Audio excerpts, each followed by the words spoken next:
Hi, everybody. I'm going to add Marissa and then we'll get started talking about this article that we meant to talk about last time and then ran out of time. So I'm going to add her and we will get started. So thanks for a long time. So we're excited to finally have the chance to do that. Let's see. I think I have Marissa. There we go. Okay, here we go again. Hello. Here we go again. I was just saying, I was like, thank you for joining us again to talk about this article that we have been wanting to talk about for forever. But keep on running out of time. So glad to finally have the chance. Yes, it's great. Great to see everybody joining. Good to see your face. Good to see you too. Is this your spring break? Do I remember correctly? It is, but everybody's spring breaks are off, offset. Yeah. So it's like partial spring break for a couple people and so yeah. Anyway, it's fun. What about you? Are you guys next week or something? No, we had ours. We had it.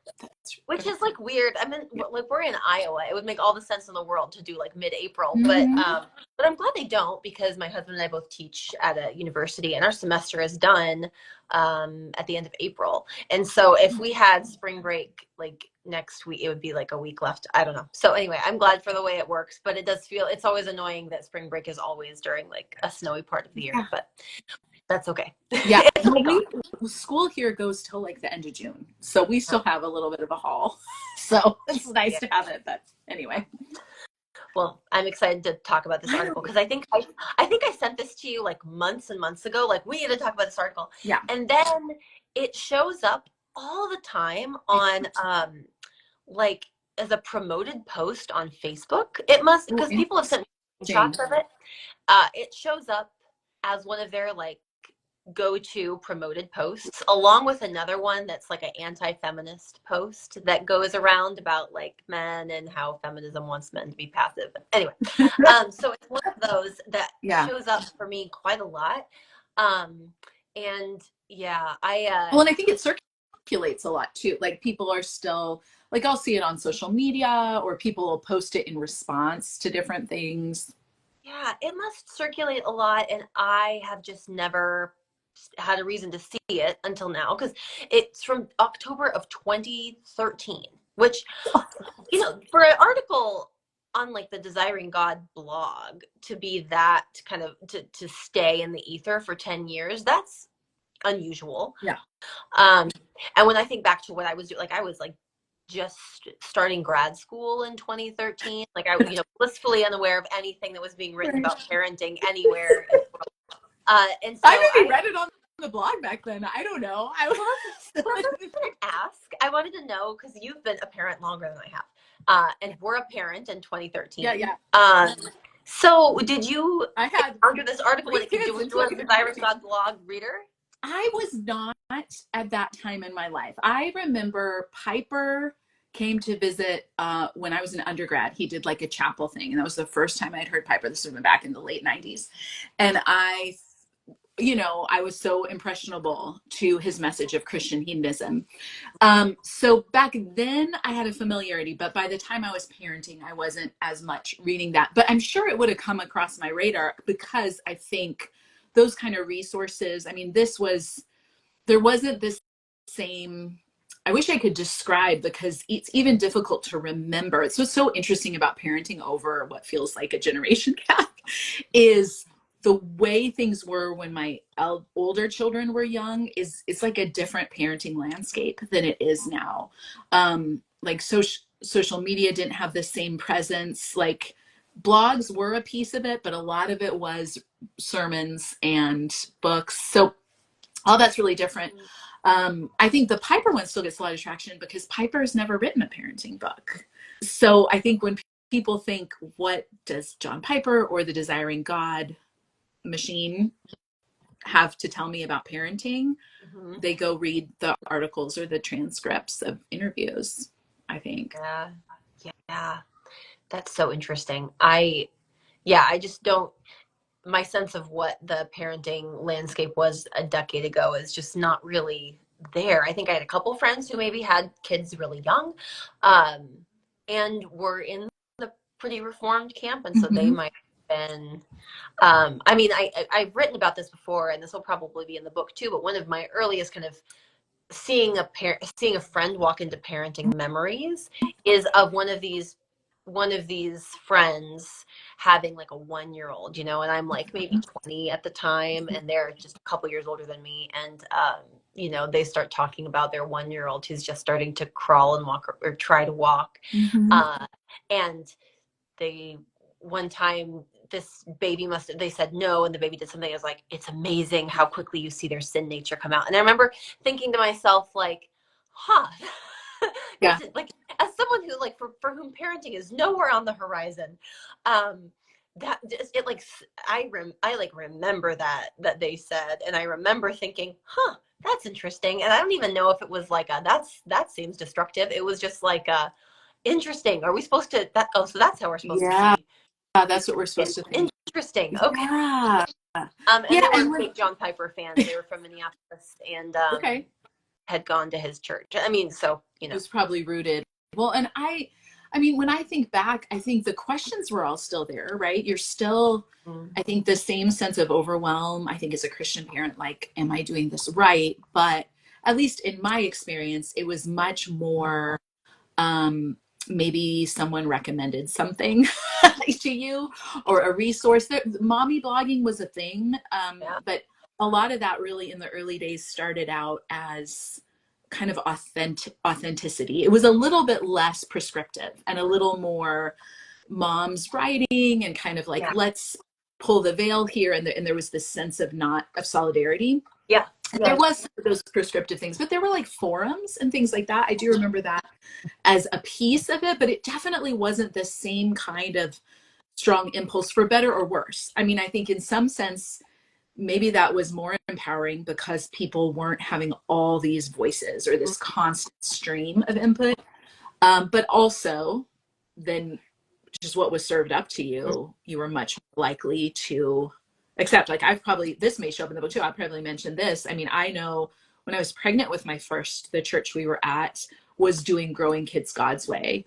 And I never really heard of it and just kind of was like, I guess we'll probably do that. We ended up moving shortly thereafter, so never did. But sometimes I think about that. Like, if we had stayed there, probably as a first time parent, yeah, probably. I mean, you trust your church or you trust the older parents. Like, someone gave me Wilson's book.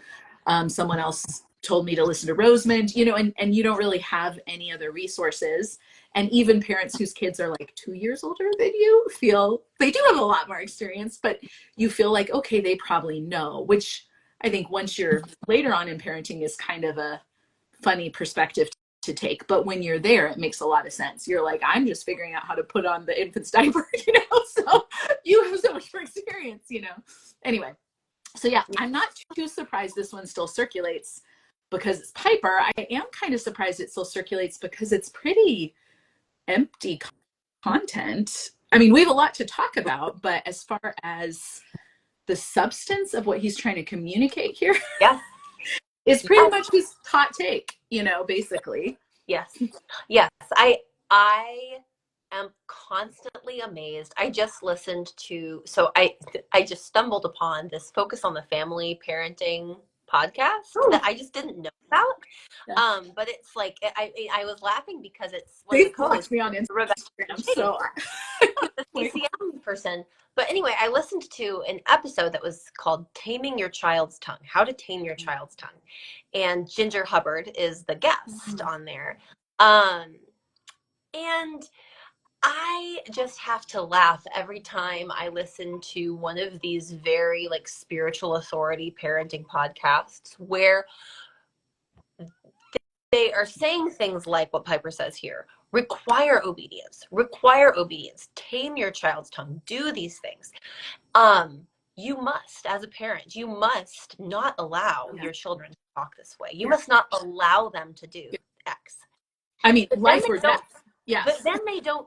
Then they don't follow that up by saying, "And when they do this," which is like living back there, right? Because we know what John Piper thinks about spanking. We know he's very pro spanking. In this article, he doesn't really come out and say that, but instead he just says, require obedience. Don't allow your child to do these things. And that puts new parents in this really, I remember reading things like this as a brand new parent, being like, what do you mean? Like, what do you mean don't let my child yell in a restaurant? Like, Yeah. there is nothing I can do to stop my 2-year-old from screaming in a restaurant. I can threaten them, or I can have done something to them before that is so painful that they're afraid to do it again. But I cannot stop them from doing it. I cannot. And I feel like this is where, like, you've used this the emperor has no clothes parallel before, and that's how it feels to read something like this, because the language is so inflammatory, the examples are so inflammatory, and he is beseeching you to, for the future of your children and the future of society, don't allow your children to be this way.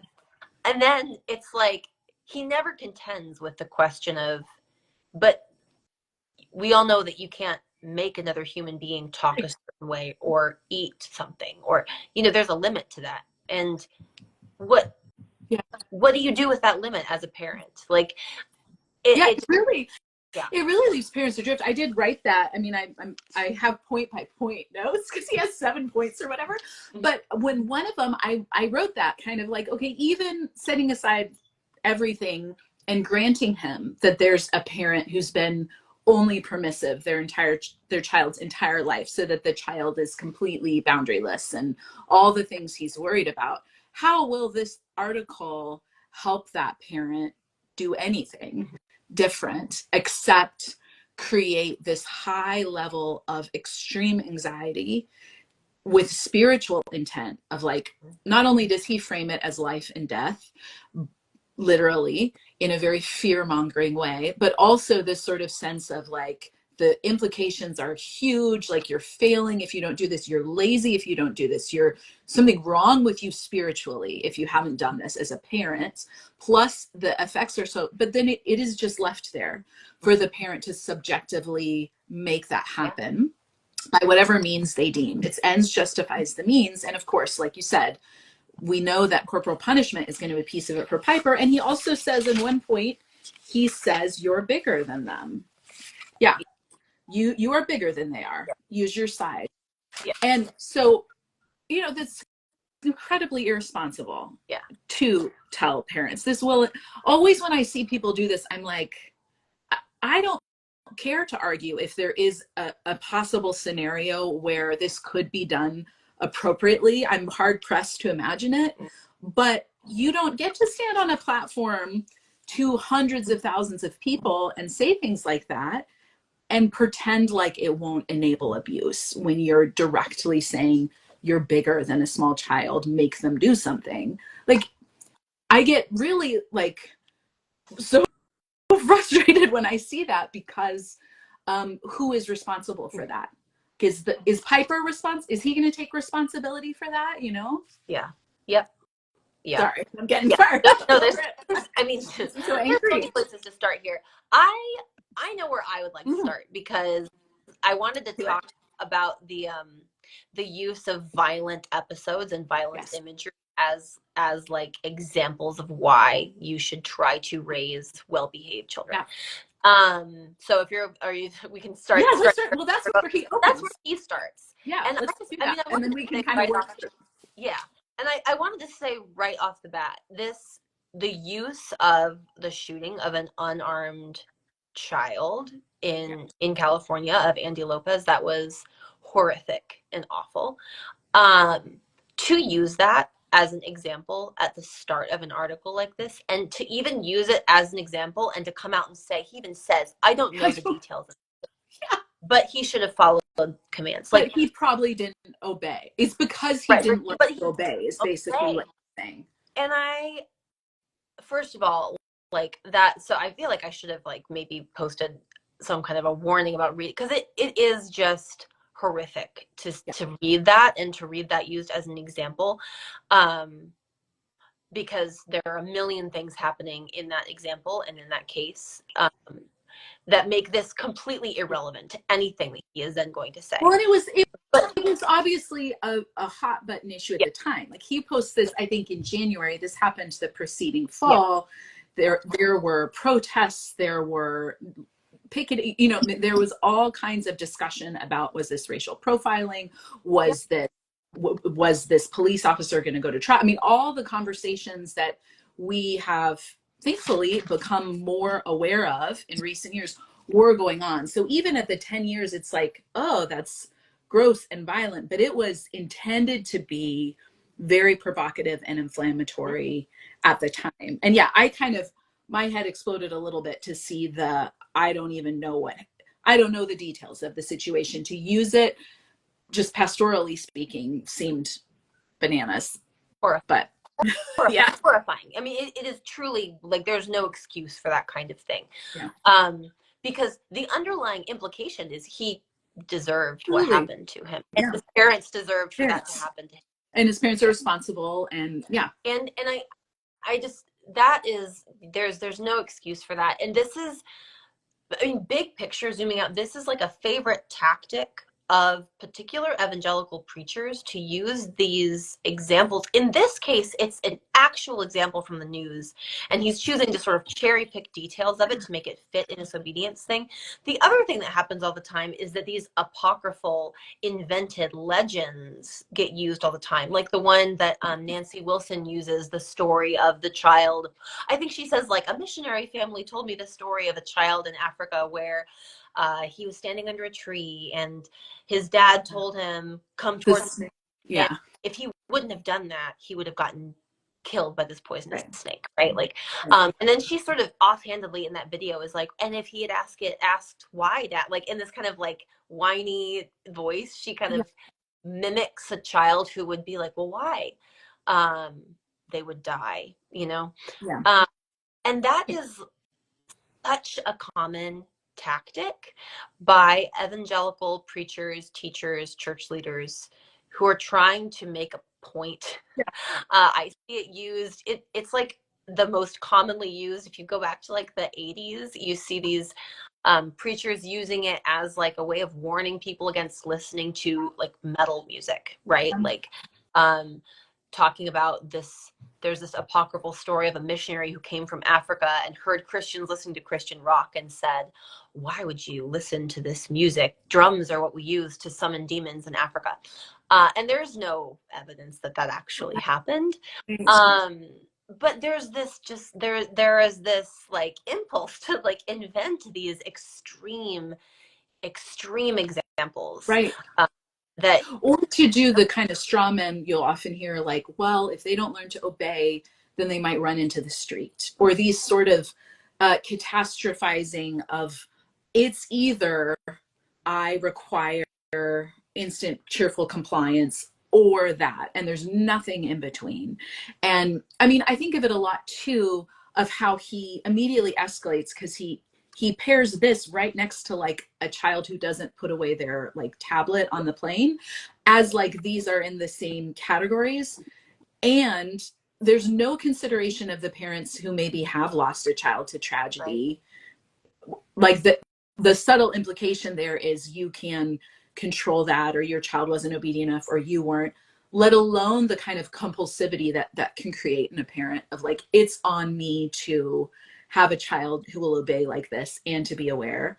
Plus, I do think it reflects, I mean, it's a telling choice of an opening headline. It's not even a story illustration, because it reveals the thing that's going to be throughout. There's no consideration given to the authority, the ethics of the authority figure in any of them, right? And he's about to go there, right? There's no consideration of, are there times where you should or shouldn't comply, or does it matter if the authority figure is corrupt, or the authority figure is not complying with police procedure, whatever you want to say, you know, if you want to stretch that story, like there's no consideration of it. And I find that really interesting, because this idea still circulates in Christian communities that have pivoted on certain things, right? Like Moscow, where Wilson is, they've kind of keep waving this flag of how they did not comply during COVID. And John MacArthur does this. So in a certain situation, for them, it becomes like this sign of integrity to question and to not comply with authority. But in other situations, no, that's ungodly and it's life or death. And it's, and so it's interesting. I think there are a lot of to explore of who gets to determine when it's complying and when it's not, and who gets the privilege of being able to resist accepted authorities and who doesn't, and there's a lot of other cultural issues and I think systemic racist views that go in when he chooses this example as well.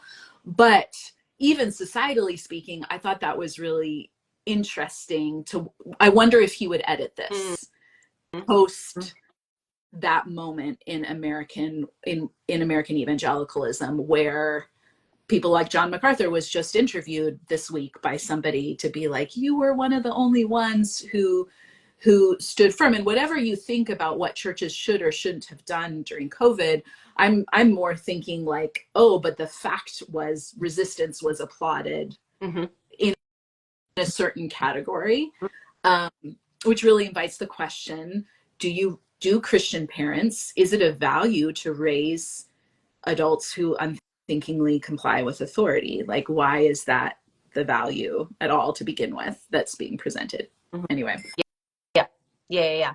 And I think that like my husband and I talk about that a lot, sort of the picking and choosing what it means to obey authority. Because so someone just wrote in the comments, it's cool to obey your government, but not your parents. But Dobson's whole animating thing in the 70s was kids these days aren't growing up to respect their parents. If they can't respect their parents, they won't be able to respect God or the government, right? Like, he was very concerned that like kids were burning their draft cards, that they were dodging the draft, they were disrespectful to the government. There's all this panic in the 70s was literally around the youth of America being not sufficiently Christian and not sufficiently patriotic. That was a huge part of that panic. And so it's interesting that is a very real shift that has happened in the past 3 years, is it has shifted away from, we need to raise kids to be respectful citizens and Christians. The citizens part has sort of like started to follow, and we're seeing that now with discourse about, the messy discourse about Christian nationalism, right? Is this idea of like, should we actually be encouraging our kids to submit to the government, or should we like be trying to remake the government in the image of whatever, Christian nation we want, and then we can respect the government? That has changed quite a lot. Yeah. Along the lines of politics, right? Like along the lines of who certain evangelical leaders perceive is in the halls of power. Right. Which I think is so important, and also gets at some of the roots of Christian parenting literature in general. Like, what helped create the market for Christian parenting literature is some of that panic. Yeah, absolutely. And the selective listening. Oops, sorry. Yeah, sorry. I just wanted to ask someone said something earlier about your sound being weird. Mine? Fine to me. Yeah. Is our sound funky? If anyone in the comments could like chime in and say like, can you understand both of us okay? Because 2 people said at one point that one of our microphones was doing something weird. But I'll just continue, and if someone there's no comments about it now, so I don't know. Sorry if that's me. It very well maybe. I don't know. I'm just using my phone, so hopefully it'll work. It could also be. Yeah, it's interesting that someone's saying I hear it fine. Okay, good. At least we got one of those. Our voices keep changing every few minutes, but we can understand. Okay, some warping. All right, maybe I'll come closer. Does that matter? Okay. Thank you, everybody. Just slow the tempo and make your voice lower. Okay. Thank you. That's good. Oh, maybe it slows, or maybe they're not giving us direction. I can slow down if I need to. Okay. Oh, connectivity issue. Okay, we'll try. Thank you, everybody.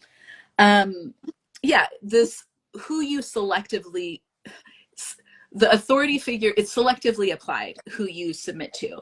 And I mean, I would contend that's as it should be. That's necessary. That's how we function in the world, is we do have agency to choose who and how and to what extent we listen to and submit to. Like, this is kind of what it means to cultivate discernment. So the idea that some authority figures should be unquestioningly obeyed and others not is not consistent.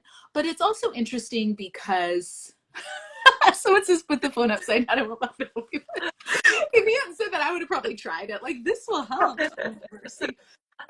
But a question I had is like, Piper never really even fleshes out what he means. Like you said, not just practically what he means by require obedience, but even on philosophical, he doesn't define his terms, right? He just says, you're to require. Does he mean the kind of unquestioning, cheerful compliance right away, all the way with a happy heart? Does he just mean, oh, if your parent tells you to put the tablet up, you'll do it? Like, what exactly does he mean? And is everything defiant? I don't know. But he begins, oh, as always, I noted this, as always, often with so many anecdotes, even the ones like the observation of the son with the flight attendant. And if you haven't read the article, he observes like a child who the flight attendant says, put up the tablet, turn off your device, and he just doesn't do it. And the mom doesn't enforce that in the way Piper felt like should happen. But there's so much judgment of motivations of other parents and situations. So much like evaluation, judging. It reminds me of the Gospel Coalition article we did a couple times ago too, of just like everybody's doing it wrong, and it's probably because they're lazy. And if they're not a Christian, we might give them a pass for their like lazy indulgence, but if they are a Christian, we will judge their Christianity. I mean, it's just such a exhausting standard to see everyone by, I think. Yeah, as a parent, I would be terrified to be on a flight with a pastor who found it his part of his job to sort of observe the world and judge the parents around him to use in these illustrations. I'm like, goodness sakes, what an awful way to talk about other parents. And I just, again, this is the language here. I question even the reality of some of these observations, right? Like I question how much of this is fabricated or elaborated on a little bit to make a point. Of course, we know that like it is a well-known thing that kids sometimes have a hard time giving up tech or giving up a toy or whatever, and traveling is a dysregulating thing anyway. So I think there's so many things about that scenario that could be going into what he witnessed. But I had this thought when I was reading this and just kind of reading the way he talks about don't let your kids be this way. Like, what have you done to allow your children to be this way? I don't know anything about, John Piper's home life. I know he has several children. But it does strike me that articles like this written by men, written by church leaders, pastors who maybe were not present in the day-to-day raising of young children really underestimate the number of times in a day your kids do something that requires either read or like how many times a day your kid has to deal with a request or a redirection or a command or a transition, because it strikes me that to expect that a child would just always respectfully comply, that speaks to me of a father who is used to being the heavy, who is used to being able to command that kind of respect because he's not always there, because I assume, based on what I've read of John Piper, that the dynamic very much of a wait till your father gets home kind of thing. Like, I expect that has something to do with this. But the lens through which you see your children and your understanding of what a child's day is like and how many times a day they have to deal with a direction, or I think that it just speaks to a very unrealistic idea of what kids are like and what is reasonable to expect of kids. So I don't Absolutely. know. Well, and I think it also speaks to a authoritarian, complete picture of family life. Because we know John Piper is a strong complementarian. So he also has this view that like it reminds me of when Tripp pops that in, and I imagine Dobson does, Elizabeth Elliot does. A lot of times that view extends into parenting to say, well, the father's the head, so the wife is fully submitting to him, and then the children are fully submitting to him. And it is that same umbrella metaphor, but maybe modified a different way. You know, Gothard, it looks a little different. Piper, it looks a little different. Elsewhere, it looks a little different. I think whatever you think about complementarian theology, the idea that a father can expect everyone else to bend their will to his, I think has real implications for a capacity to tolerate the moments when it doesn't. And there I think all of it kind of begs that question. Like, he's going to lay out 8 points, 9 points, I think he lays out. But ultimately, it always surprises me in Christian parenting where the question doesn't come in like, well, what do you imagine qualities of forbearance and kindness and bearing with one another do fathers and mothers never have to experience that? Like, because the lack of instant compliance does require that of people. So there's almost this, and he does say later that it'll be easier for you. I mean, that's certainly an undercurrent. I don't think it's necessarily easier to have to force your children into compliance. I think it's costly in other ways, and certainly in relational ways. But I don't know, this expectation that everything in your little kingdom will bend to you hints at uncontestable authority that I'm not sure is a particularly Christian perspective.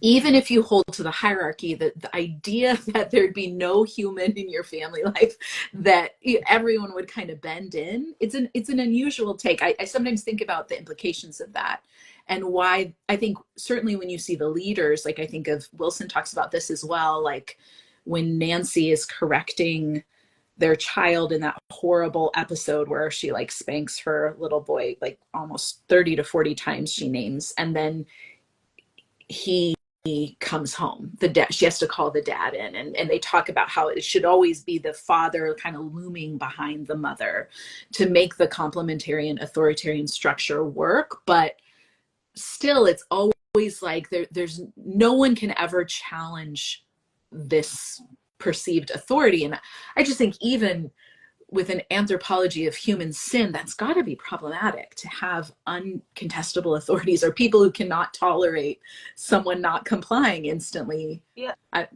Practically speaking. Yeah. And you know, John Piper knows nothing about the woman that he's observing with the child with the tablet. In Piper's view of the world, he's judging a mother for not commanding compliance, right?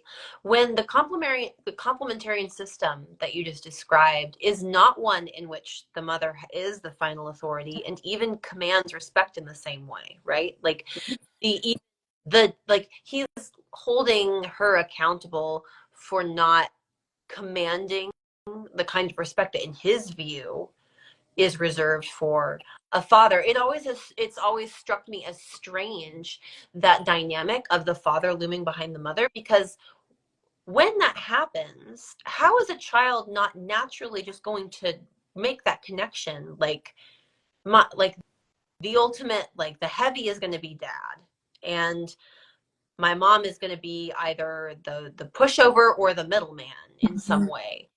Hold moms accountable for their kids not instantly complying in obedience is totally inconsistent and totally unfair. It's totally unfair, especially when you look at like other things in the complementarian water, like love and respect, right?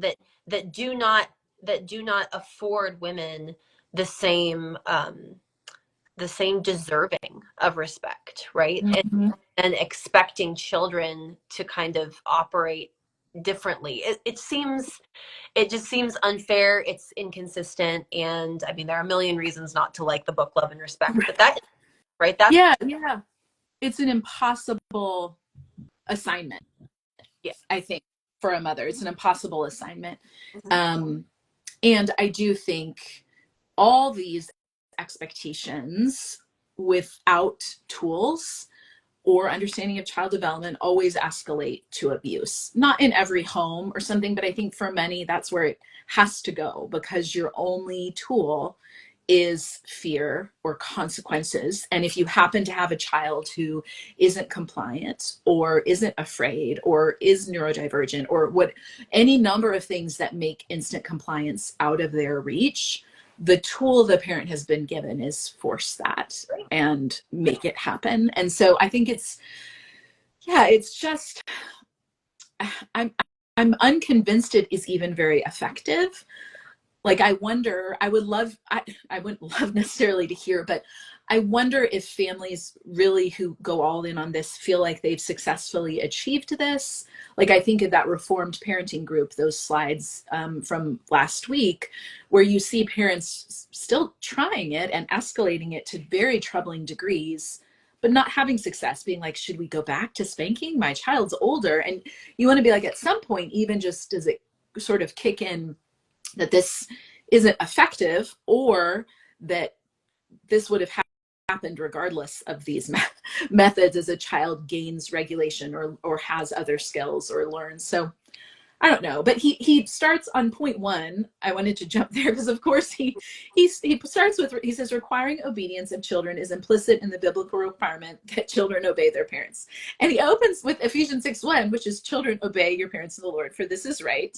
And goes on to say, says, it makes no sense that God would require children to obey parents and yet not require parents to require obedience from their children. And the word salad nature of that, to try and take a direct instruction given to children that by it being an instruction indicates there's choice there. A child could choose not to obey, could choose to obey.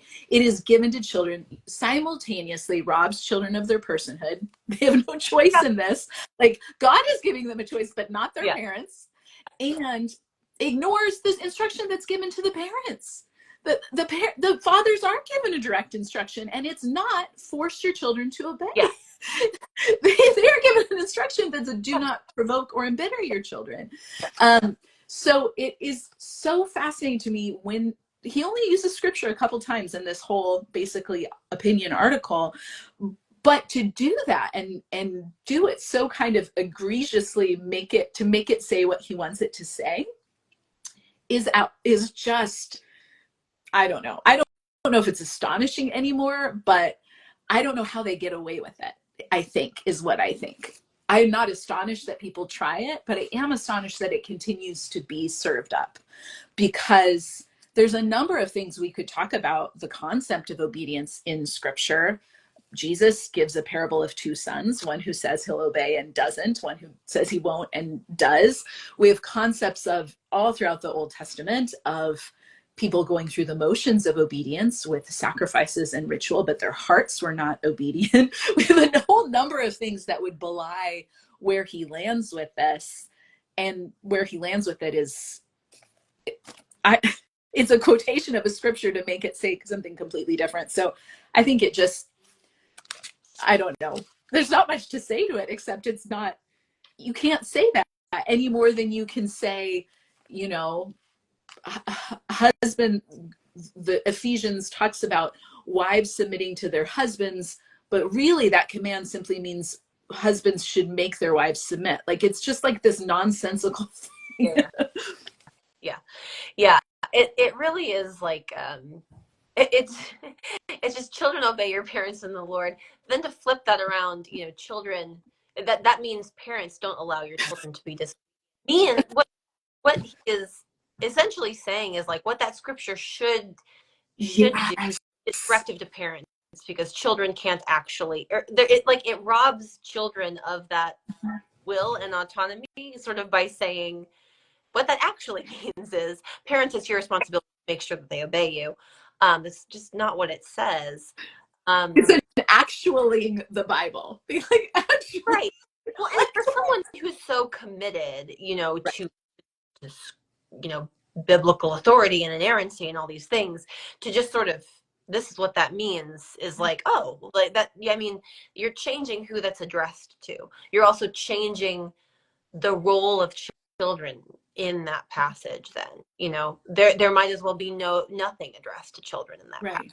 Right. And you're coming in with something that isn't necessarily a biblical concept. He goes on to say the thing that's beginning to be my number one thing I don't like in these resources: parents represent God to small children. Yeah. He's just going to claim that. And there's never any support to that idea given. There's never any discussion of why we should accept that as a given. There's never any consideration of the fact that actually God represents God to small children. Like, he is their creator. From a Christian perspective, he's their creator. He is their God. So this idea that children need a human mediator via parents is really idolatrous when it gets inverted that way. Like, I understand the way that how people parent can communicate something about what God is like, or this sort of idea, but the inversion to say like it's your God-given role as a parent to act like God is as bananas as it sounds. I think it should sound that bananas. And so this is his stowaway doctrine here, in sort of claiming that children obey your parents in the Lord is really about parents acting as gods in the life of their children, is the first error. And then the second error is, even if you say that, the stunning arrogance to suggest that the way you operate is going to be in alignment with God, mm-hmm, will never fail to astonish me. For people who claim to understand depravity and the sin of human heart, it is jaw-droppingly arrogant to then say however I parent is going to be commensurate with like God Almighty. I don't even know.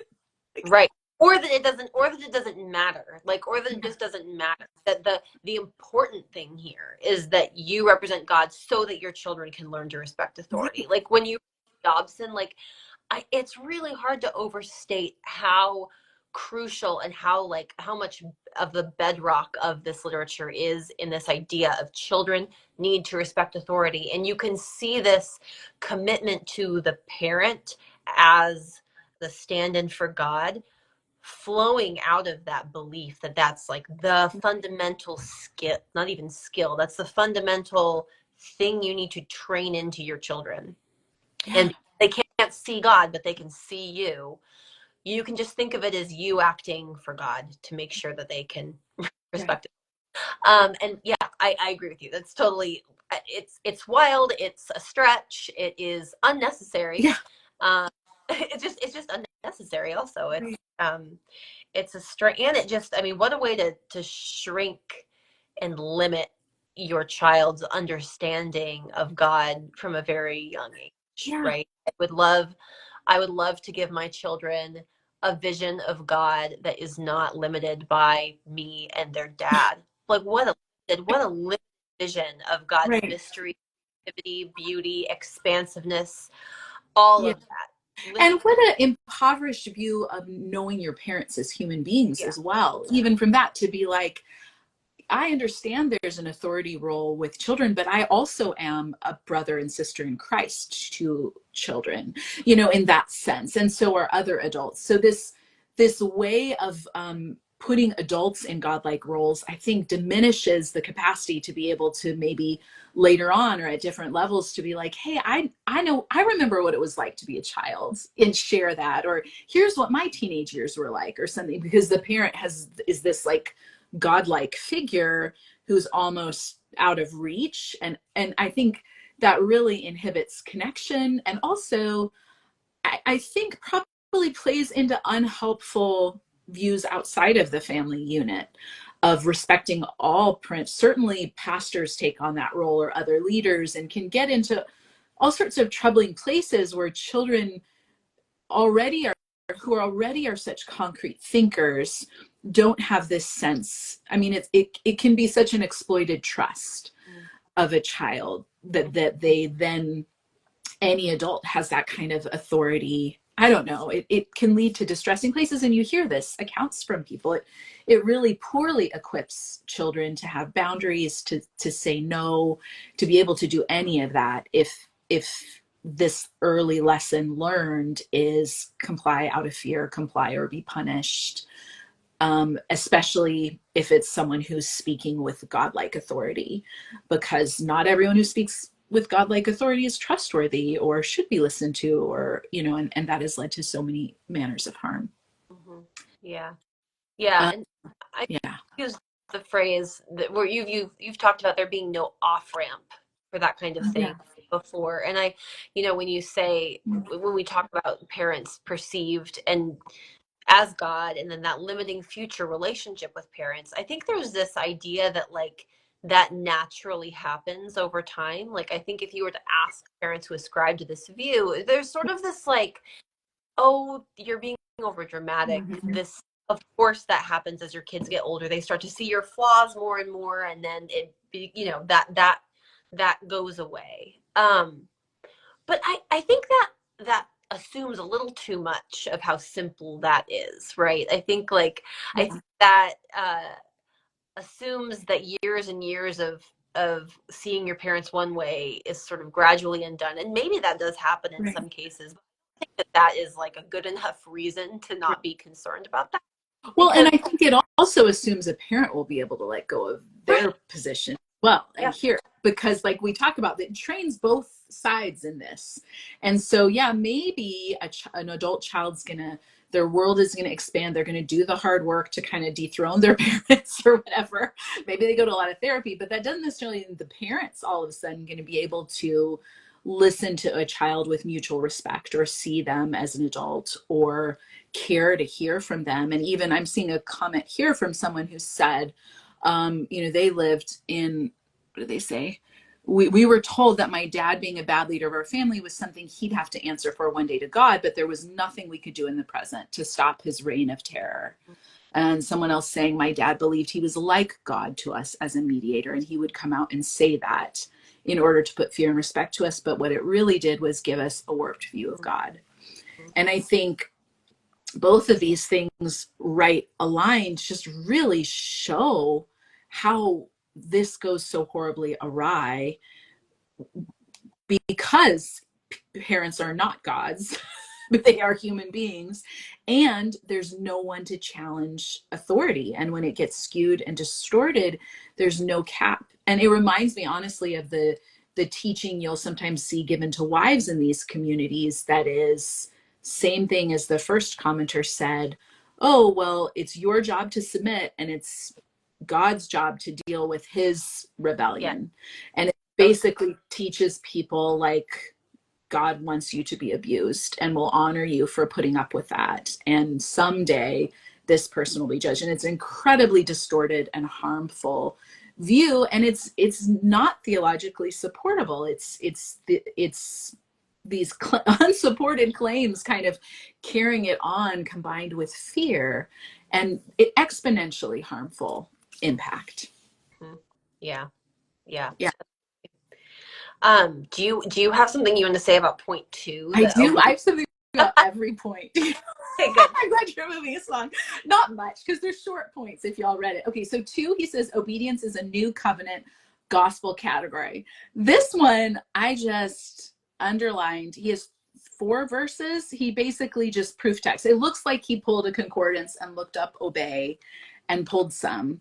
They're generic because there's no verse to support his claim that authority figures should require obedience, however he's defined it. Yeah, But he's just, I mean, he literally strings them together. I mean, if you read it, he puts some filler words in, but it's basically 4 verses and kind of saying, look, there's some obedience that happened, or it seems like Paul required it of churches, therefore we should do this. And you get a little bit there of the common thing of applying adult scenarios to children, of like, oh well, once Paul disciplined someone in the church for X, therefore, the Gospel Coalition article did this as well. Therefore, this supports this broadly applied parenting technique.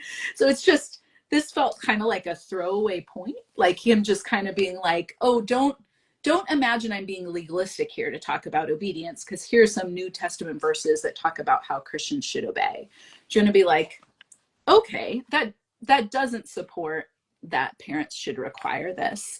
yeah, And I mean, part of me also wanted to be like, well, if this is the case, and if Christian families should be requiring this from children so that they can obey God, why are adults still disobeying Yeah. ever? You know, like, I don't know.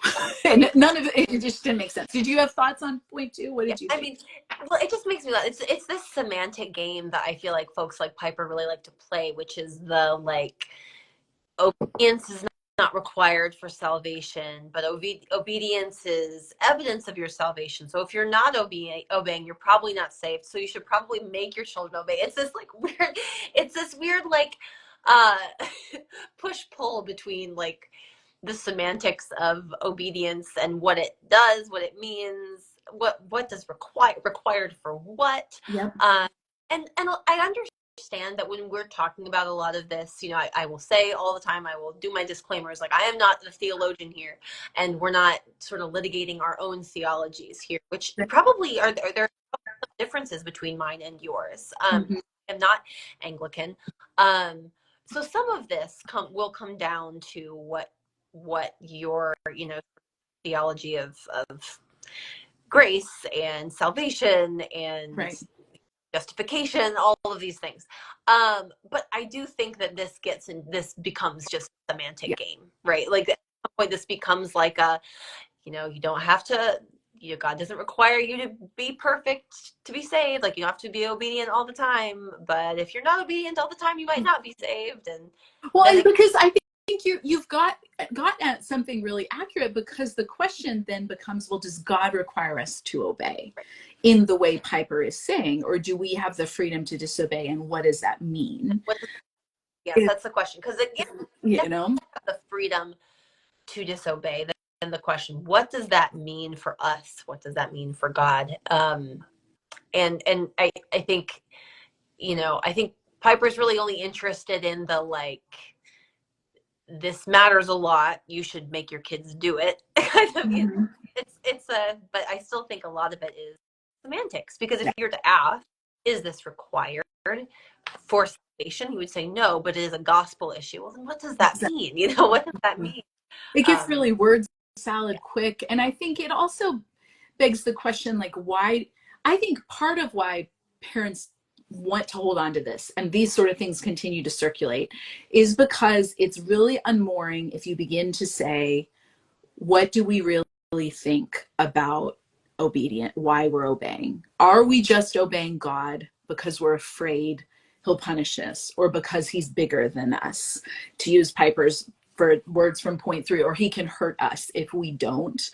um, or are we obeying because we believe his ways are life-giving or are good, or we trust his goodness, like we trust that his purposes for us are good, therefore we obey. And so I do think it reveals quite a bit here, because there's no, like I said, there's no discussion of the discernment of the person obeying, of like, should I be obeying, should I not, like cultivating that, and no discussion of whether the authority is a good, because you're right, it's all about obeying. And I think that shows up in the comments we've seen, or when you think about how this plays out in marriages as well.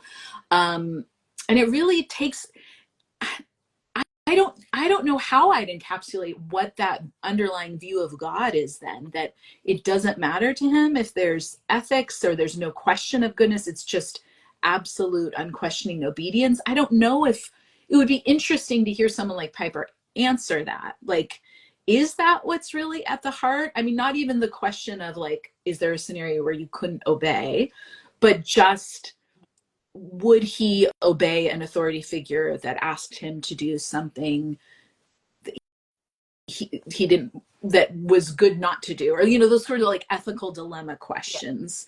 Not so, I don't know. Yeah. I don't know either. I do think that, you know, that example of Abraham being willing to kill his son gets trotted out a lot. Like obedience is a value in and of itself, regardless of the command, because sometimes God will command you to do something that you don't like or that seems bad. So you should, being able to obey like sort of in a vacuum as like as a state of being is a good Mm-hmm. way to be. I think is I think that's a little bit of what's underneath that, right? Yeah. Being constant state of submission and obedience to God. But again, what the exactness of that means in human terms is, it doesn't translate. I think it's, learning the wrong lessons from that story, that Old Testament Right. story, Yeah. generalizing that in a strange way. Yeah. So I don't Yeah. know. In a very general way. Yeah, Yes. sure. Yeah. Yeah. I don't know. So yeah. So I, and it's, again, because he doesn't define it, it's like it's hard to know if he means mindless compliance. What age of children is he talking about? What are parents to adjust this at all? I mean, honestly, it sounds a lot like what someone would just rage post on Facebook or something. I don't think he's necessarily raging when he does this, but where someone's just posting, kids these days, I saw this and here's what I think, and we just need more compliance. And we've talked before how this is nothing new. I mean, Dobson was essentially saying this a generation before. So when he later gets to the point where he's like, parents have never seen this done, this is jumping ahead a little bit to point 6, but he's like, parents don't require this because they've never seen it done. It feels like, well, Dobson was telling the previous generation to parent this way. Like, Christian parents have been doing this for a while now. Yeah. Yeah. I don't I don't know know either. what that Yeah. means. Yeah. Do you want to go on to point 3? Sure. Let's do it. Yeah. He says requiring obedience of children is possible. Yeah. This one just made me angry. Like, to watch parents act as if they are helpless in the presence. I'm reading from this. To act as if they are helpless in the presence of disobedient children is pitiful. God requires that little children obey because it is possible for parents to require obedience. What does that mean? Again, I feel like we're gonna ask that question every time. Why is this still around? Yes. Yeah. I mean, like, this again makes me angry to read, because I view some misogyny here in how he is, because I think a lot of this is aimed at mothers, as much Christian parenting literature is, and to act as if they are helpless in the presence of a disobedient child. What are we talking about, right? Like, are we talking about a child throwing a temper tantrum in a grocery store? Like, are we talking about that? Like, because that has not happened to me often, but like, I can remember being in a grocery store with a really upset 1.5-year-old. And it is like a helpless, hard feeling, not because like I'm powerless here, but because it's like, it's uncomfortable. Like, I can't fix every problem for my child. I can't necessarily make them feel better. They aren't necessarily even doing anything really wrong. They're really upset about something, right? And in this section, in my mind, what I read into this is, him looking at moms in situations like that and being like, this is pathetic. How are you letting them walk all over you like this? And that is, yeah, it just makes me sad. Yeah, well, and it's, I think too, there's this conflation that anything a parent wants should, in the same way we talk about this too, sometimes, like, any undesirable behavior is sin. Anything that's potentially a difficult parenting moment is disobedience. And I think these sort of big generalized buckets are actually unhelpful when you do want to talk about, like, it's not like it's not a biblical concept. Obedience is a biblical concept. Like, I don't think he's wrong in saying, hey, this is something to think about. But I think when it's everything becomes reduced to that, in the same way when everything falls into a category of like, it's sin because it's undesirable or because it's connected with disobedience, meaning you didn't do what a parent wanted, we lose precision in ways that are helpful. Like, what does it mean to obey or attend to or listen to a parent? What does that mean? Is it external compliance while the heart is still not listening and not attending? Is it a practice that says, well, so long as I don't get found out, does this create, I mean, I think pragmatically speaking, this either creates children who are very motivated by fear of bad things that will happen, so they completely comply with everything, or children who will comply externally to avoid punishment, but not, you know, I mean, even just pragmatically speaking, this does not cultivate an attentive attitude of the heart and a respectful, if you want to say that. And I think I did, Flourishing Homes and Families commented on one of our posts that they had a blog post about this, and I peeked. I didn't, I finally found it on the blog, but I also found they have a highlight that talks about not this article, but about obedience and this idea, like what concept do we see? Because I think kind of like discipline, these words have become attached to very specific ideas in Christian parenting context that are myopic as far as what the biblical concept was. Yes. Yes. And oh gosh, I mean, I talk about just like, I feel like I talk about this a lot on these, but when my first was like 1.5 or so, and I really had to grapple with these ideas of obedience, and I encountered these other sort of these secular resources, that I found to be just so Yeah. helpful and so practical, but they did not use the language of obedience or sin at all. And as a new parent who is still, you know, I was questioning, like, can I listen to these sources? Like, if they're not putting this in the context and the framework of like sin and obedience, is this okay?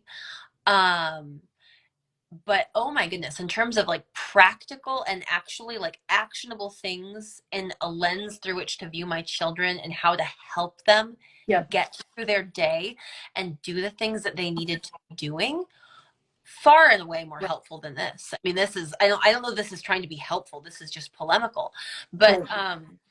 But talking about helping children cooperate, helping them regulate, helping them do practical things, or as they get older, develop executive function to be able to make choices and to do the next thing.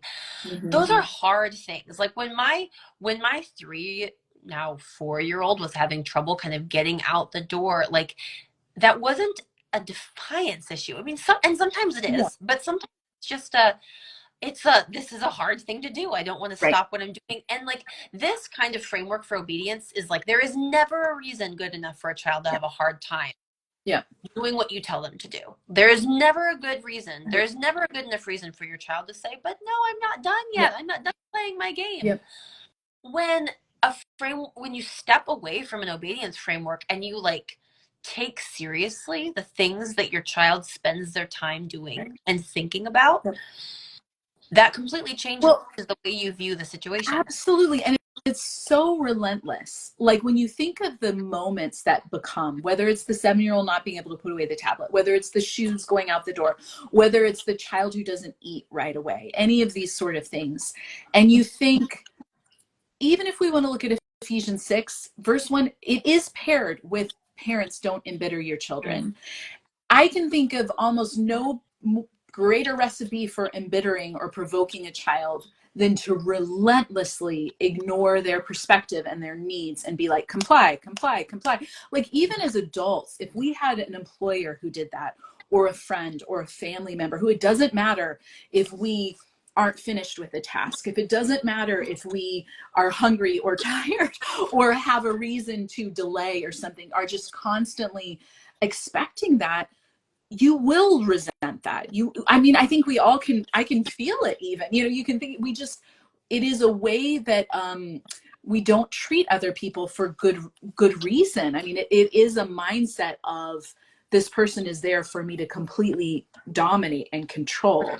I don't think parents are thinking that. I don't think they're thinking, I want to dominate my child. But this weight of like, it's on me to make sure my child obeys, has that Yeah. perspective, because like you said, there's never a reason to explore. And he does this in maybe the next one, later on, like he frames children as being manipulative, like so many of them do. Like they're trying to work the angles, they're trying to get you to stop. And so there's always this, like, anything that could happen, it's going to be malicious on the part of a child.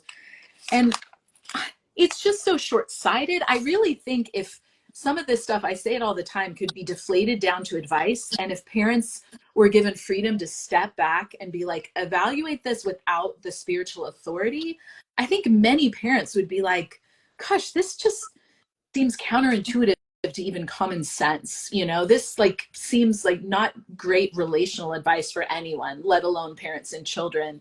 But because often there's Bible verses sprinkled in, or it's someone like John Piper who has a lot of Yeah. authority and the fear is in there, it's kind of like, eek, I can't even question Yeah. this. Or Yes, it's I'm yeah. the lazy simple parent. I don't know if I question Well, it. and that feeds into like the next point, right? Like Yes. there's like the 4 and 5 kind of go together a little bit. Like Yeah. requiring obedience should be practiced at home on inconsequential things, so that it's possible to practice in public on consequential things, and then it takes effort to require obedience and it's worth it.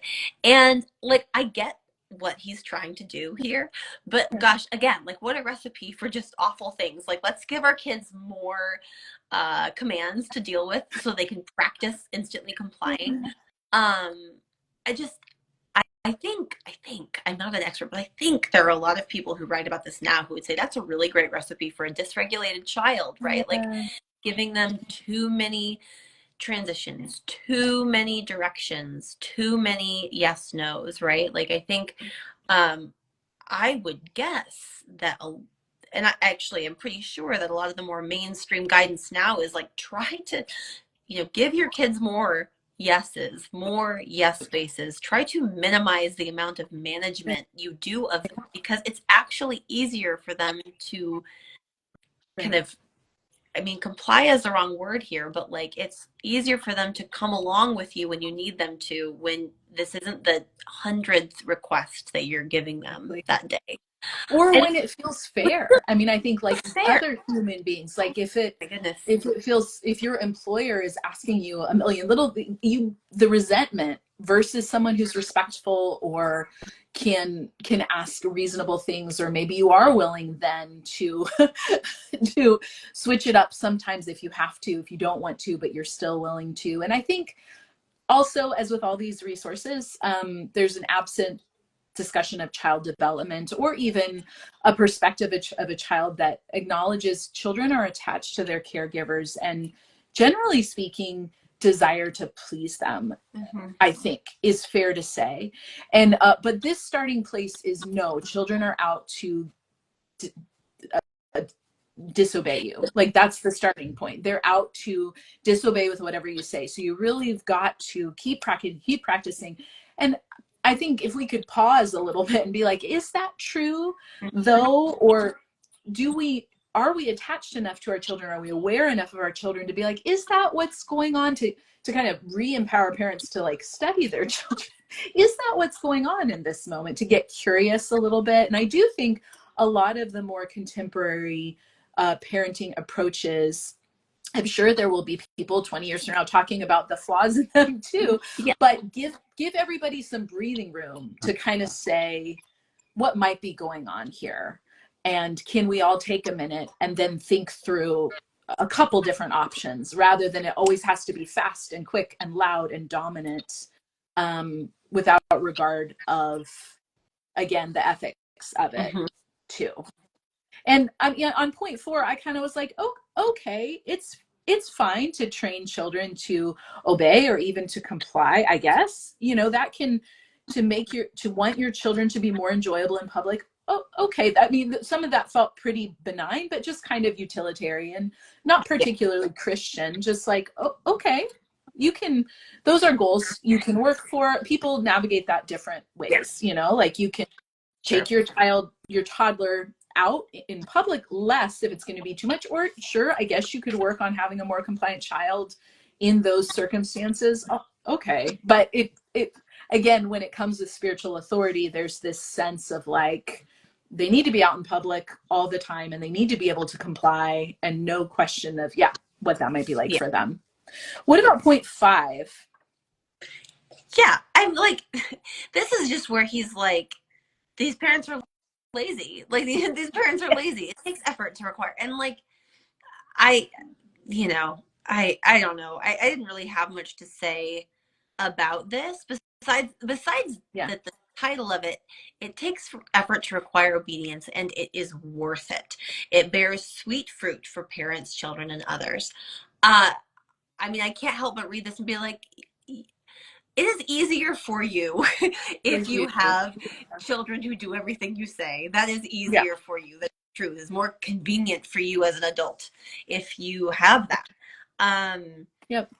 And again, he does this like mommy is powerless, daddy is a patsy. I mean, just some of this language is just Yeah. so dismissive and Yeah. angry towards everybody involved. The children are manipulative and defiant, and moms are powerless, and dads are pushovers, and these parents are lazy and neglectful at some point. He says, I'm amazed by the neglect of Christian parents. And my goodness, I It's just, like the worst possible take on everybody's motivation. And the same thing here. This reminds me of Dobson. The children can read when you're about to explode, so they defy your words just short of that, as though a child's behavior orbits around provoking their parent. Or, I mean, even the way in which it's demeaning and dehumanizing, but it also is so out of touch with how children's thought processes develop and their capacity to, and some of that just feels like, I don't think if you're parenting a young child who is still working out like reality, time, waking up, sleeping, really so new. I appreciate that language. It's so new to the planet, to life, to all of this. It's so new to envision these kind of sophisticated manipulative thought processes. It's quite the take, really, that there's this sinister, and that it's all targeted around defying the parent. I mean, Dobson says like little children are drawing a line in the sand, they're asking for spankings. And I I think I don't know where that comes from, if not from things like this that are continually telling parents like that that's what's going on. I can understand that feeling of frustration, or I think maybe it feels most obviously laughable, hopefully, to us when you think of a baby. Like I remember that feeling of like a newborn where you're like, you've been fed, what, or every time I come, I feed you. Like, why are you escalating your cries to like 1,000? I'm coming, or those things. But you, to assign them those motives is kind of funny. Like yeah, that's why the memes are funny when yeah, we put that meme for a baby, because we know that they don't have that capacity. yeah, So to think that little children are doing that, rather than needing attention or needing help. And that's what I wrote here. Like, even if this really kind of awful perspective is true, is there no curiosity of why a child feels like they need to manipulate, or why a child feels like they are trying, what are they trying to do here? Is there not curiosity, or is it always just going to be flatly, it's their sin, it's their yeah. sin, it's their sin, Yeah.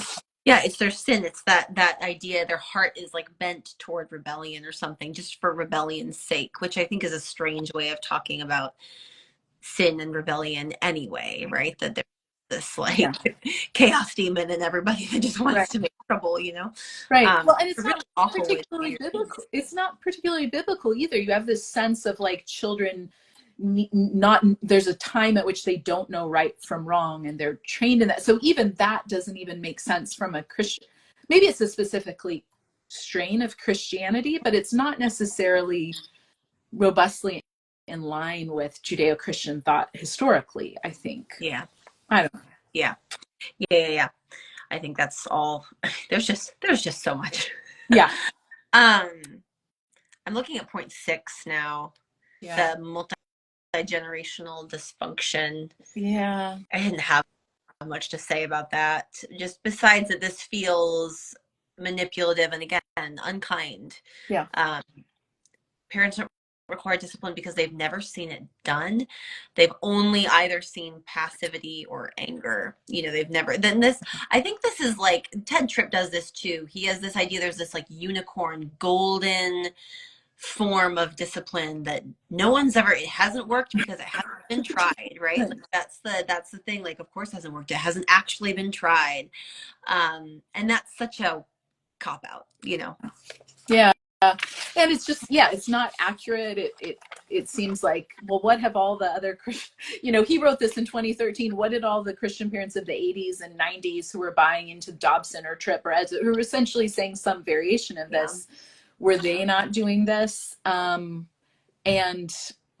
how did it work out? And again, it's just that idea, even the idea that like controlling should be the goal. I don't know. And there's so many false dichotomies and straw men. And this one, he says that people come from homes that either had only passivity or anger. So yeah, we're looking for the Goldilocks zone, which I guess you're supposed to know not from this article. I don't know how you're supposed to know it, because here there's no even effort. I mean, I don't love it when there's the how-tos given as God's way, but there's not even an effort to suggest something. No.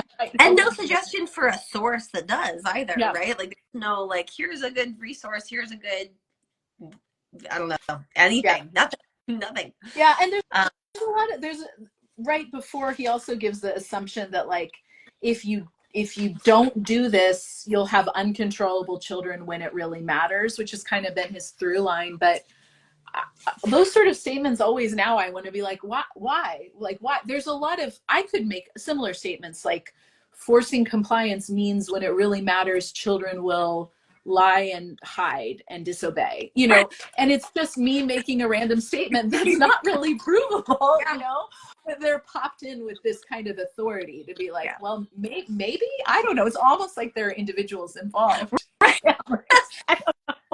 don't know. No, everything is perfectly generalizable. Everything.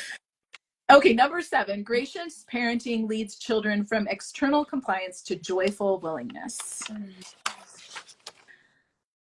I mean, okay, like this is where I was like, I mean, so what I mean, we do not recommend resources, but I will say one person who I read early on whose approach really resonated with me was Janet Lansbury, and she like would say a similar thing, right? That like kind, confident parenting makes everybody more comfortable, right? Like this is like popular parenting literature 101, right? Like, and I'm just like, well, yeah, but that's not getting obedience. That's like your kids kind of being on your team and you all being a unit and being able to go along because you're a confident leader. And like you can find a million parenting books or mainstream parenting books that make this exact point, that have nothing to do with obedience and all of this being an expression of faith.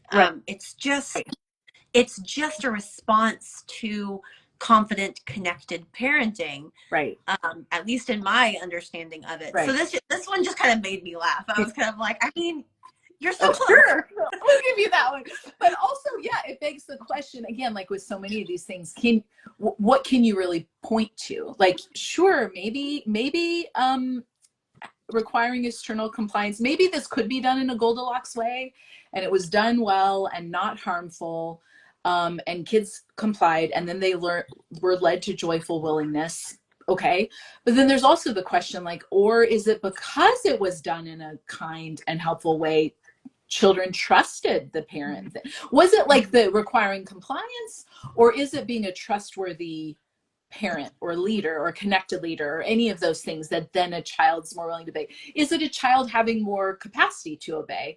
How do you measure these things? Does a child willingly comply in youth and then finally when they're 25 are able to like say, oh my gosh, now I don't know how to say no to anything or have any boundaries or make choices for myself because I just complied my whole life? And then but the parent is not going to connect it back to this moment, then that's on the adult child to have to navigate. So I don't know, these kind of statements are kind of like, well, maybe, I'm not sure how it's supposed to happen. He says the obedience which they have learned from fear and reward and respect will become the natural expression of faith.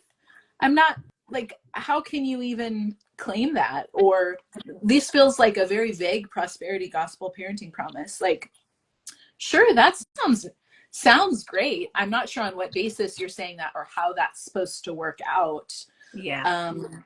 And how that also still doesn't, it reminds me of his like ad. I've posted it somewhere on my profile about like coming to his college. He's being interviewed about coming to Bethlehem, and it's something like, come to our college so that to prevent the theft of the values you've worked so hard to instill in your children, or something like that.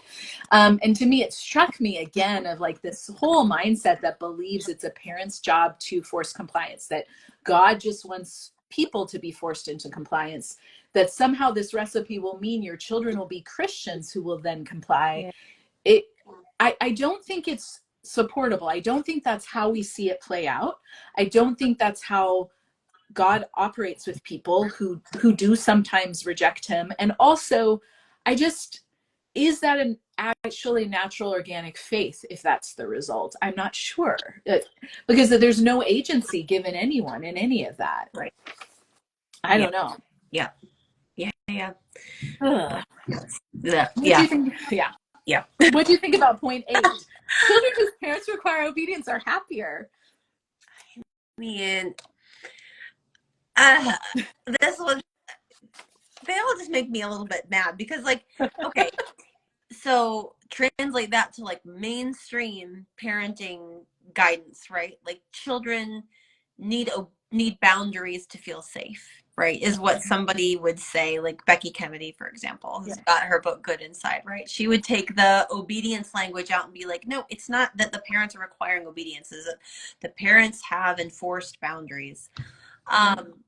To which I want to say this it sounds like semantics, but it's also not, right? Like having like a space in which kids are allowed to operate that they're not allowed, is that the same thing as obedience? I don't know. Are we just playing with semantics? I don't know. Like, but framing it as obedience makes it so parent centric, makes it so authority centric, which I think is a theme that is going to keep on coming back in our book when we're looking at one of the key differences between like these parenting resources that come from people like John Piper and some more mainstream is that they are incredibly parent centric because of how much they care about authority and obedience. And I think that really limits your ability to like connect with kids and try to understand their perspective or see them as whole people. So again, this was one where I was like, I mean, maybe, but like do you have to frame it as it's the obedience that's making them happy rather than the security and the knowing what they're allowed to do and what they're not allowed to do, like the safety of that.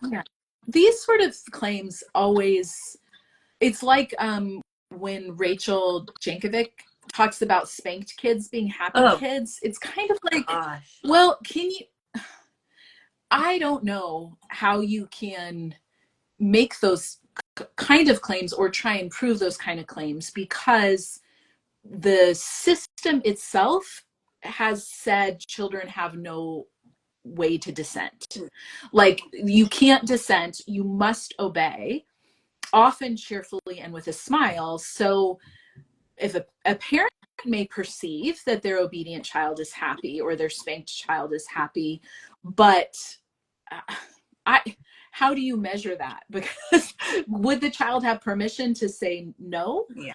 And if that happens later, will the reckoning come to this, or will the child just be blamed as being a prodigal or of straying or of sinning? Or I don't know. I saw on Twitter this week, someone was kind of saying how frustrated they are reading evangelical stories because they're disrespectful of parents. And it really struck me because I thought that was so interesting to think of why that struck a nerve, given this strong, like godlike parenting strain in evangelical Christian parenting teaching that, we don't like it though. Like, why do they have to air their dirty laundry about their parents, like dishonor their parents? And I don't know. It's interesting because there's never a space to do that. There's never a space for a child to dissent. Mm-hmm. I think that doesn't necessarily mean happy. Yeah. It doesn't necessarily equal happy. Any more than complete boundarylessness equals happy. Again, he's got these either or, all or nothing. It's either they've been required obedience, or they're demanding and insolent with free rudders, is how he describes it, or they're gracious and humble. So some of that's just a straw man. Again, he takes it back to like, they're going to be miserable, their whim will be crossed, and this will be bad. It might end up with deadly encounter with police. He kind of wraps back around there. And I just think, I'm not sure it's a claim you can make. And also, there's no space in this entire article to even invite consideration for a child to speak for themselves or for parents to think about that. So again, I guess it's just like the godlike parent saying this is better for you. It'll be, I don't know. Yep. No, I think that's right. We've been going for almost an hour and a half, so let's do our last one. Oh my gosh. We always lose. I was like, we're staying on track. We'll finish in an hour. We've been going for an hour and a half. Bless those who are still with us. I could talk to you probably for like 3 hours and a half. I know, that's a good thing. We're talking a lot over the next couple of months. So okay, fine. We have a lot to talk about. Okay, what about the last one?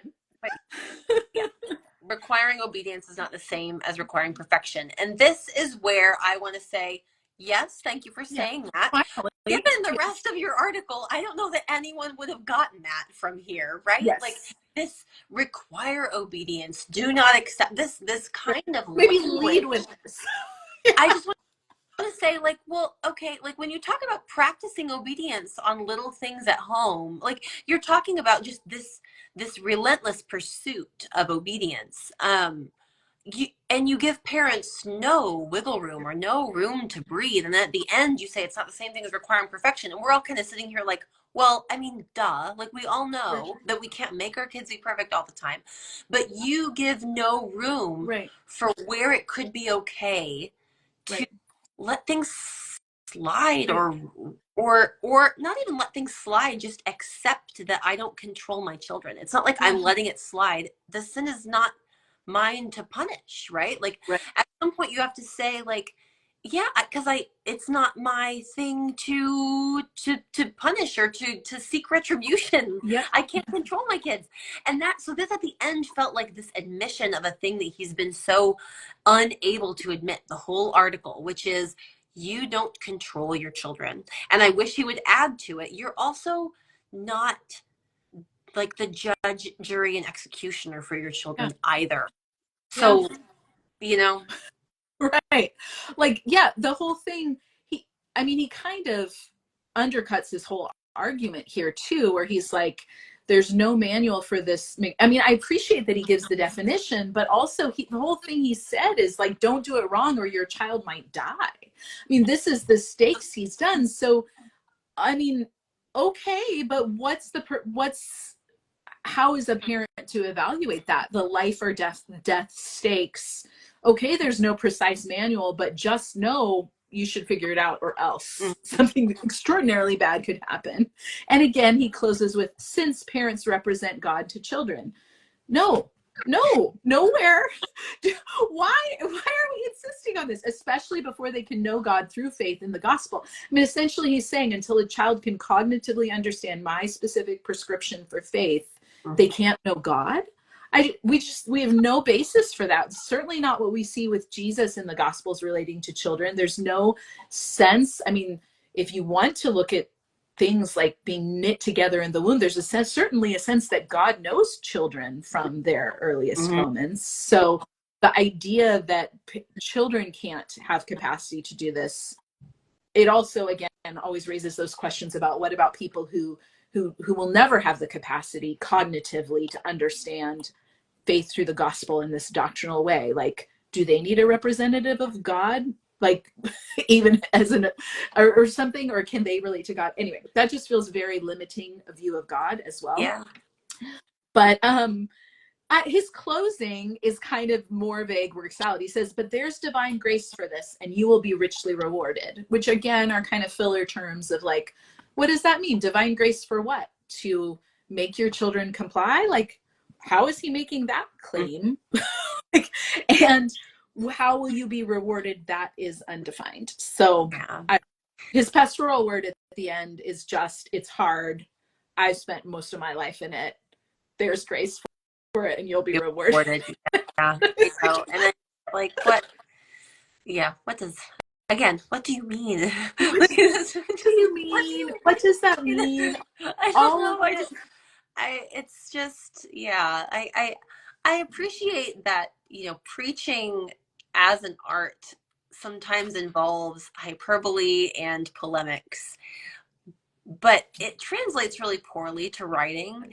I think someone like Piper, who has come to prominence as a preacher, when it comes to stuff like this, it just, I mean, the combination of theology and polemic and hyperbole, just, it leaves parents really like with this is so unhelpful. Well, it's so unhelpful. And I'm not even willing to give him that pass because he's also a writer who is a clear communicator. He's published a lot of books, and he's a pastor, and there's nothing pastoral about this kind of stuff. And I think this is really negligent because pastors who are in pastoral ministry should be aware of things like abuse, of domestic violence, of the places families are coming from. And so I have a lot of bigger, if someone on social media was writing this, like just their thoughts, maybe I'm willing to give them a pass. But someone who was like in pastoral ministry for decades, who is a pastor, who is preaching, like I have thoughts about what preaching should be doing as well, should have pastoral element, but even apart from that, should know this a little more intimately than to just kind of be able to be like, here's some very prescriptive kind of harsh advice. And I think, as with all this stuff, it reflects the idea of what authority figures are like. They tell you how to do, and you parent. This is Piper requiring obedience of all the parents reading the article, right? He's saying, you got to figure it out. I don't care how, but it's your job to comply. If you don't, you're lazy or whatever. And I think I mentioned Jesus's parable of the two sons. I think this showed up in someone's example. A question about the obedience is greater than sacrifice. And I don't know, I may regret this because I haven't looked it up. I'm going on memory. Is that when Samuel confronts Saul? I'm thinking maybe this is. I could be wrong. But that story that I'm thinking of, so maybe that's not this verse, but that story comes to mind because if you remember, this is the last thing I'll say because I know we're going. But Saul is supposed to obey instructions from the Lord. He doesn't. Then he comes around and he tries to obey. He goes through all these sacrifices and does it, and he still loses the kingship. This is King Saul in the Old Testament. It's given to David. And I think, if I remember right, that's the context for I desire obedience and not sacrifice, I think. I should have a Bible right in front of me. But the concept there, I think, is the prophet saying, look, you're going through the motions here is not what mattered. You were running from the Lord. You were not obeying. And so I think even if that's not the right scripture quotation, the principle we see all throughout the prophets and in the Old Testament is like outward compliance can just be empty legalism. I mean, this is what Jesus talks about too, of like, why are you going through all of this when inwardly you're not? And I think you see, it's so interesting to think of Ted Tripp as the kind of the horseshoe. You've got Piper and Ted Tripp. They end up in the same place, but you have Tripp trying to say the opposite of like, what's the point if you can't get at the heart? They both end up in pretty high control points, but the question is still worth asking, like, what is the heart of obedience? What does that mean? And what's within parental capacity? And how does that reflect back? And anyway. Yeah. Do you have final thoughts? No, that was great. I mean, it's amazing. We just spent an hour and a half talking about this terrible article. And it'll still continue to circulate because I think people just like the title, right? Like require obedience. See, obedience matter. I think that sort of acts as like a little bit of a like. Well, and I think it's a little bit of a pushback to when people feel like gentle parenting or whatever they want to call it, that umbrella. We've talked about how that's problematic and are like, no, look, here's an authoritative voice with some Bible verses and don't get too gentle on your children. You don't even think about it. Don't even think about it. Yeah. The real danger is always being too gentle, right? That's always the real danger when it comes to this stuff. So I mean, there will be a lot more opportunities to talk about that, but. Well, I'm skimming the comments here really quick because I always really want to do that. Fear tactics caused anxiety. Yes, especially if young parents, it's so already overwhelming to hear more. Okay, here's the bit about our voices warping. That was pretty early on. So it was pretty early on. Yeah. Okay, I'm skimming. Gosh, lots of people joining us. I love this. Yeah. Just skimming for any questions. Yeah, some people noting I was so unprepared for adulthood by being trained to comply all the time. Yeah. Really, Yeah. really true. Yeah, that makes me sad. Oh, oh man. Thank Yeah. you all so much for joining us. Thank you. Okay, so next time, do we have a next time? I don't think we have a next time scheduled yet. Okay.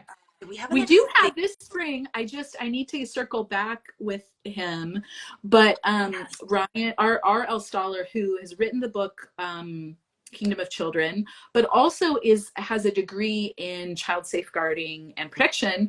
I've gotten some questions from people, especially when we're doing the spanking thing of like, well, what can I do? Like if I'm a parent who is in a community where a lot of that's happening, or am around other families, like what do I watch for? Like all of that kind of thing. So I thought Yeah. he has agreed to have a conversation with us so we can set that up, because I'd really love to hear from someone who has training and experience in that, like maybe some things and familiarity with Christian communities and Yeah. subcultures. I know he's done a lot of work in that of like, how can it's so touchy to wade into that alongside other families, but how can people support in a peer way, support other families navigating parenting in different ways? Anyway. Yeah, I'm excited to talk with him. So once we have that Yeah. scheduled, we'll obviously post about that and let everybody Yeah. know. We're hoping within the next month, I think. I think so. Yeah. So yeah. Well, Yeah. thanks so much for talking through this article. I'm glad we finally Yeah. It got was to it. great. Thank you guys. Thank you all. Yeah, thanks for joining us. Bye. Bye.